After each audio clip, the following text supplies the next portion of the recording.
नमस्ते। थर्ड आई में आपका स्वागत है। आज एक थोड़े इलेक्शन फ्रॉड की बात कर लें। जब मैं ये कह रहा हूं तो मैं फ्रॉड इसलिए बोल रहा हूं कि इलेक्शन के समय अगर कोई जानबूझ करके कुछ तथ्यों को तोड़े मरोड़े या कोई ऐसी चीज़ों को करे जिससे आपको एक गलत फहमी पैदा हो और उससे आपका निर्णय लेने की क्षमता इफेक्टेड हो, तो मेरे हिसाब से वो फ्रॉड है। देखिए, दो चीज़ें होती हैं। एक मिस्टेक हो सकती है, गलती से ऐसा कह दिया, गलती हो गई।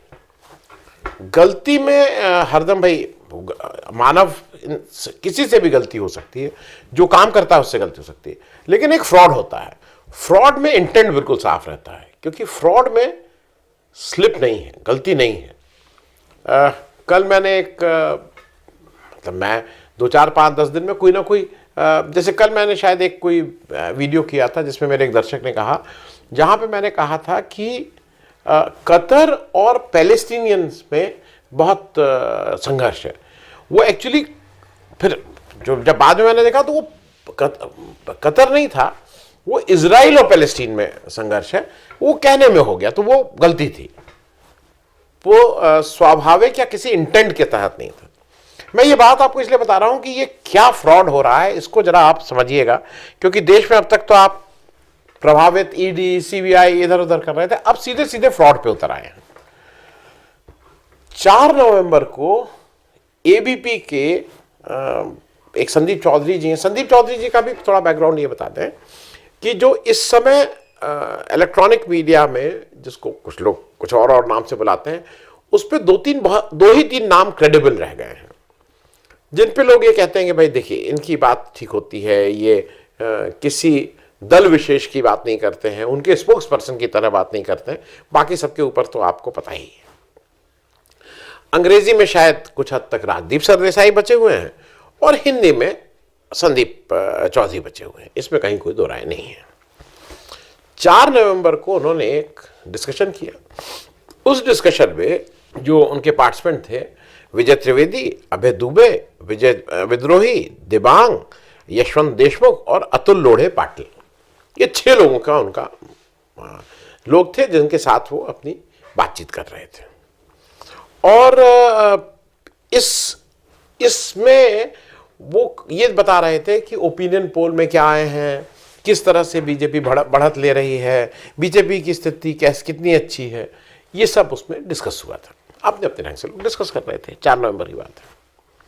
मैं अच्छा, ये मैं इसलिए कह रहा हूं कि इस डिबेट में यशवंत देशमुख साहब थे। वो नए तरह से, वो तो यशवंत देशमुख साहब के बारे में कुछ और नहीं कहने की जरूरत है, वो अपने डेटा, अपने तर्क के द्वारा बीजेपी की स्वीप बता रहे थे।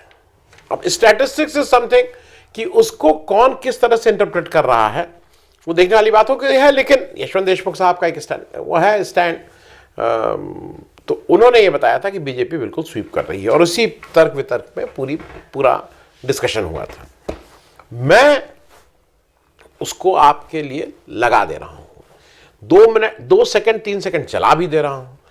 होता क्या है कि 5, 7, 10 सेकंड के बाद कॉपीराइट की समस्या हो जाती है, तो इसलिए पूरा नहीं चला सकता हूं, वो चला दे रहा हूं। और उसका जो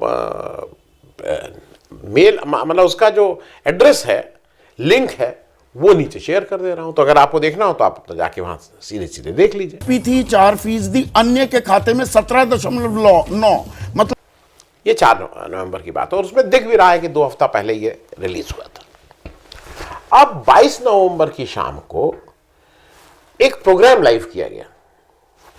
अच्छा, चूंकि आप इसमें हैं, आप सोशल मीडिया में कुछ देखते रहते हैं भाई, और क्या चल रहा है, कहां नहीं क्या चल रहा है, तो उस पर एकदम से आया कि एक 22 नवंबर को ओपिनियन पोल, और संदीप चौधरी उसको कर रहे हैं। ये भी एबीपी के ही मतलब चैनल पे ये था। इसमें जो थंबनेल था, जो थंबनेल मतलब जो पोस्टर कह लीजिए, या जो सोशल मीडिया में हम लोग यूट्यूब के उसमें ये कहते हैं कि भाई ये वाला जो मतलब जो मामला होता है, जिससे आप उसमें के उस वार्तालाप में क्या होगा या वार्तालाप कैसे होगी, खास करके जब डिबेट और डिस्कशन के लिए ये सब बनते हैं, तो वहाँ पे हम लोग इसको थंबनेल कहते हैं। जो पेपर में अगर कहिए तो हेडलाइंस, कहीं और कहिए तो पोस्टर, मतलब मूल रूप से उसके अंदर की बातें आप बताते हैं। तो ये भी मैं लगा दे रहा हूं, ये मैं इसलिए लगा दे रहा हूं कि इसमें कहा गया, जो ये थंबनेल था, वोटिंग से पहले ही हो गया साफ, राजस्थान में बनेगी इस पार्टी की सरकार। और ऊपर उन्होंने वसुंधरा राजे जी के, मोदी जी के, सचिन पायलट और अशोक गहलोत साहब के फोटो लगा के एक दूसरे। ये 4 नवंबर वाला वो नहीं था थंबनेल, ये नया थंबनेल बनाया गया। इंप्रेशन ये दिया गया कि अच्छा, इसको जब ये चल रहा था तो लाइव चल रहा था, लाइव इतने पीपल वॉचिंग वो सब आता है। तो प्रथम दृष्टया जब मैंने देखा तो मुझे लगा हाँ लाइव चल, और लाइव चलाया भी जा रहा था, तो लोग इसको देख रहे थे।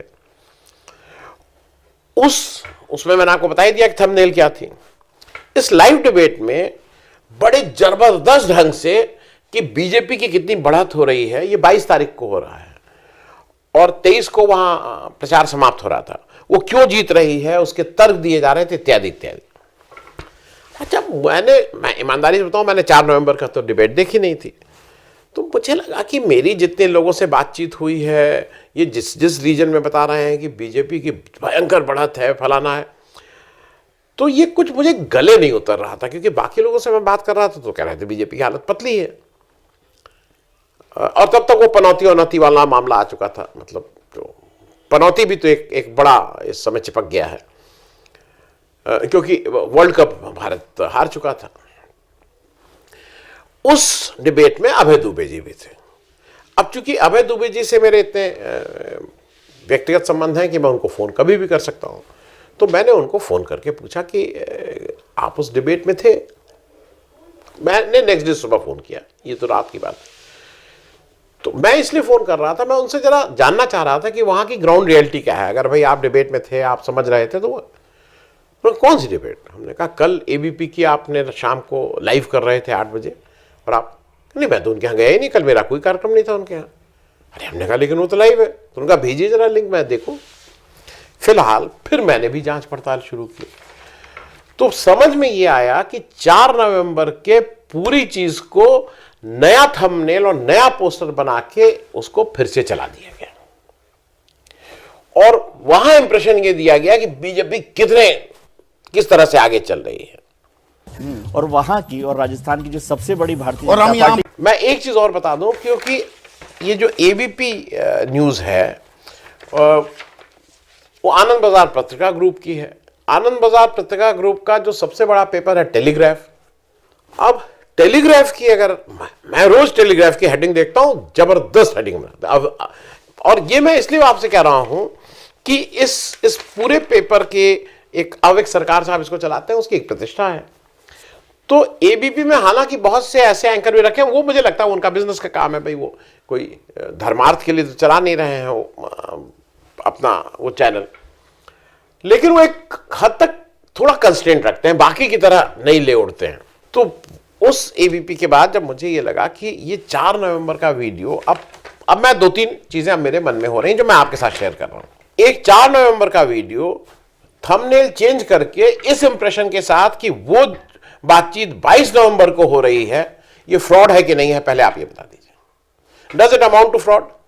ये मिस्टेक तो नहीं है, क्योंकि इंटेंट यह है कि 22 नवंबर का माना जाए, लोगों को ये लगे कि 22 नवंबर को ये चर्चा हो रही है। दूसरा, इलेक्शन के दौरान ओपिनियन पोल पर रोक है कि आप जब इलेक्शन चल रहा है तो सब ओपिनियन पोल नहीं कर सकते। उसका सीधा लॉजिक यह है कि उससे वोटर प्रभावित होते हैं, वो जहां वोट देना वो प्रभावित होते हैं। तो क्या ये कानून का उल्लंघन है जो इन्होंने ये किया एबीपी ने? और अगर है तो इस पर कार्रवाई कौन करेगा? और अगर कार्रवाई तो इस इलेक्शन कमीशन को करनी है, तो इलेक्शन कमीशन इस पर कब कार्रवाई करेगा? वो पनौती कहने पे तो राहुल गांधी ने, लोगों ने पनौती पनौती पनौती बोला, राहुल गांधी ने पनौती उनका रिपीट कर दिया, उस पर तो नोटिस आ गई है। लेकिन एक फ्रॉड आप करके पुराने वीडियो को यह दिखा के कि वो 22 तारीख को वो सारा चर्चा हो रही है, इस पे इलेक्शन कमीशन कब ध्यान देगा और इस पे कब नोटिस इशू करेगा? दूसरी बात, एक चीज ये भी सोचने वाली बात है कि ये 22 नवंबर को ये जो लाइव चर्चा दिखाई गई एबीपी न्यूज में, इस इंप्रेशन के साथ कि भाई इसमें बीजेपी का बिल्कुल बढ़त है और बिल्कुल कांग्रेस के पसीने छूट गए हैं, इस 22 नवंबर की चर्चा से फायदा किसका हो रहा है? क्योंकि क्रिमिनल केसेस की पहली रिक्वायरमेंट ये होती है कि इससे फायदा किसका हुआ। अगर कहीं कोई डेथ होती है, ऐसी एबनॉर्मल डेथ होती है, तो पहला होता है कि इनकी डेथ से फायदा किसका होगा, और वहीं से जो सारी जांच है वहां से शुरू होती है। तो इससे फायदा किसका होगा? भाई दो फायदे हैं। एक फायदा, आपकी व्यूअरशिप आएगी, आपको टैरिफ मिलेगा, एडवर्टीजमेंट मिलेगा, आपका फायदा होगा, वो फाइनेंशियल फायदा है।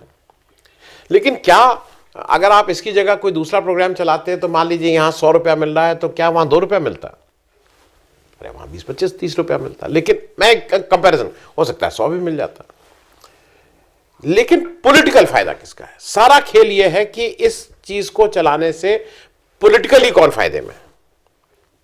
दूसरा, क्या वोटर इस चीज को करने से वो इफेक्ट हो रहा है? जो इलेक्शन कमीशन का एस्टैब्लिश सिद्धांत है कि अगर इस दौरान कोई ओपिनियन पोल या होता है तो वोटर इफेक्टेड होता है, क्योंकि क्रिमिनल केसेस में मोटिव इंपॉर्टेंट होता है। अब फायदा तो बहुत क्लियर है, फायदा तो बीजेपी का है। अब दिक्कत यह है, अगर फायदा बीजेपी का है तो इसकी जांच कौन करेगा? इसकी जांच, पहली चीज की जांच तो होनी ही चाहिए, लेकिन अगर जांच होनी चाहिए तो इसकी जांच करेगा कौन? ईडी, सीबीआई, ये सब, मतलब ईडी का मतलब नहीं, सीबीआई बीआई से मतलब नहीं, करेगा कौन इसकी जांच? इलेक्शन कमीशन की आप हालत देख ही रहे हैं, उन्होंने अभी तक इस पर कोई कार्रवाई नहीं की है।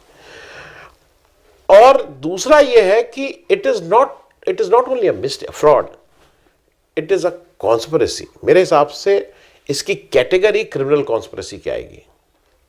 ये षड्यंत्र है, क्योंकि आप पुराने वीडियो को लाके वोटर को इफेक्ट कराने के लिए उसमें जो तथ्य, उसमें बिल्कुल जोर शोर से यशवंत जी तो अपना बताते ही रहते हैं कि कैसे किस किस लॉजिक से, किस किस कारण प्रधानमंत्री जी अभी अगले 10-20 साल जीतेंगे और बीजेपी तो कोई हराने वाला पैदा ही नहीं हुआ। वो उनकी अपनी लॉजिक है, वो अपना कुछ कुछ डेटा निकालते हैं, शायद डेटा भी उसी तरह से निकालते हैं और फिर उस पर वो बातचीत करते हैं। और ये ठीक बात भी है, क्योंकि ये जो मैं पहले भी कह चुका हूं, मैं आज फिर से बोल रहा हूं, मेरी जो उम्र हो गई है, मैं और मेरे किसी जानने वाले, मैं दोनों चीजें कह रहा हूं, आज तक किसी ओपिनियन पोल वाले का ना फोन आया है ना संपर्क किया है।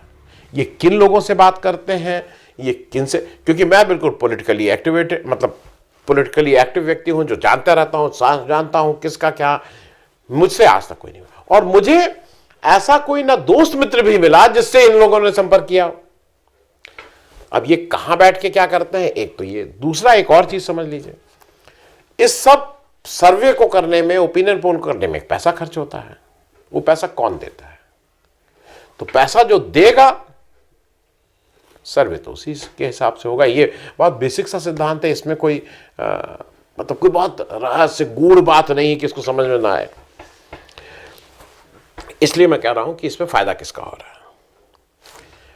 अब जो जिसपे जो सारी बातों का और जो निष्कर्ष है और जिसकी वजह से चिंता की बात है कि बीजेपी जो सारा इकोसिस्टम है ना, वो चाहे ईडी सीबीआई के द्वारा ये हो कि सब फ्रॉड है, सब चोर है, सब भ्रष्टाचारी हैं, सब वो हैं, वो दूसरा जय शाह साहब के कंधे पे हाथ रख के उनको साथ ले जाते हुए परिवारवाद की बात करना कोई इन लोगों से सीखे। एक बात और है, ये लाइव सोशल मीडिया पे क्यों किया गया 22 तारीख को? मेरी जो दृष्टि है उसके अनुसार आज टीवी को लोग सीरियसली नहीं लेते, टीवी पे चलने वाली चीजों को सीरियसली नहीं लेते हैं। ओपिनियन मेकिंग में अब सोशल मीडिया का ज्यादा बड़ा रोल हो गया है और इसलिए सोशल मीडिया के माध्यम से लोगों तक पहुंचाने की कोशिश की गई।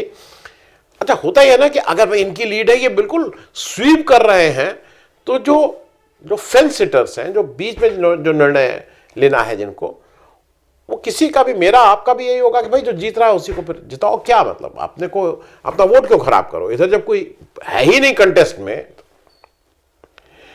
और मुझे एक चीज और लग रही है, ये क्यों हो रहा है 22 को? बीजेपी के पास मुद्दे गायब होते जा रहे हैं, बीजेपी के पास कोई मुद्दा ही नहीं है। कांग्रेस के मेरे हिसाब से राजस्थान में पिछले 5 साल में आपने क्या काम किया, इलेक्शन आपको इस पे लड़ना चाहिए था। बीजेपी को घेरना चाहिए था कांग्रेस को कि आपने अपने मैनिफेस्टो में 2018 में ये चीजें कही थी, आपने ये चीजें की और ये नहीं की। अब आप मुद्दे कौन से उठा रहे हैं? राजेश पायलट का बड़ा अपमान किया था। राजेश पायलट को मरे 20 साल हो गए, उनके लड़के आज कांग्रेस के स्टैब्लिश नेता हैं और उस पे अच्छा हो क्या रहा है कि जब खराब दिन आते हैं ना तो सब चीजें उल्टी पड़ती हैं। बीजेपी ने जब मोदी जी ने चाल चली कि राजेश पायलट से बड़ा खराब, उनके साथ बड़ी नाइंसाफी हुई कांग्रेस में, आपने अडवाणी जी के साथ कितनी इंसाफ किया, मुरली मनोहर जी के साथ आपने बड़ा इंसाफ किया ना। तो ये सब कहने की उनके साथ नाइंसाफी, अपने आप ही तो देख लीजिए ना। आप तो डिसीजन मेकिंग लेवल पे थे, आप डिसीजन मेकिंग लेवल पे थे। Ashok Gehlot decision making level पे कांग्रेस में कभी नहीं रहे, राजस्थान की डिसीजन मेकिंग के लिए थे, लेकिन नेशनल लेवल पे वो क्या थे वो नहीं रहे। आपने अपने अडवाणी जी, पूजनी अडवाणी जी और पूजनी मनोहर जोशी साहब के साथ क्या किया। मैं ये बात इसलिए कह रहा हूं कि ये कहने का कोई हक ही नहीं आपको आता है कि ये क्या है। और उसके बाद अशोक गहलोत जैसा पॉलिटिकल आदमी, उसने सारे डेटा के साथ आपको जवाब दिया है कि गुर्जरों के साथ जितना अत्याचार, जितनी लाठीचार्ज भाजपा के रिजीम में हुई उतनी कभी नहीं हुई थी कांग्रेस के रिजीम में, एक लाठी नहीं उठी थी। अब आप हे करते हुए चले जाइए, अब आप उसमें जवाब ही मत दीजिए। तो आपके पास मुद्दे हैं नहीं, आपके पास यही सब राजेश पायलट का क्या हुआ और कौन है किशोरी लाल या कौन वो जो टेलर मास्टर की हत्या हुई थी उसकी बात करिए। नॉन सिग्निफिकेंट बातें। आप क्यों नहीं कांग्रेस के मैनिफेस्टो पे बात करते हैं कि 2018 में ये हुआ और इन्होंने ये नहीं किया। तो मुझे ऐसा लगता है कि ये जो 22 नवंबर को एबीपी ने एक, और इस तरह से कितने हो रहे हैं, मेरी पकड़ में एक आया है, इस तरह से तमाम चीजें हो रही होंगी उस इकोसिस्टम को गलत ढंग से लोगों तक ले जाने के लिए। तो सतर्क रहें, जो कुछ आ रहा है उसको डबली चेक करें कि कहां क्या है और तब अपना मन बनाएं कि किसको वोट देना है किसको नहीं देना है। थैंक यू सो मच, बहुत बहुत धन्यवाद।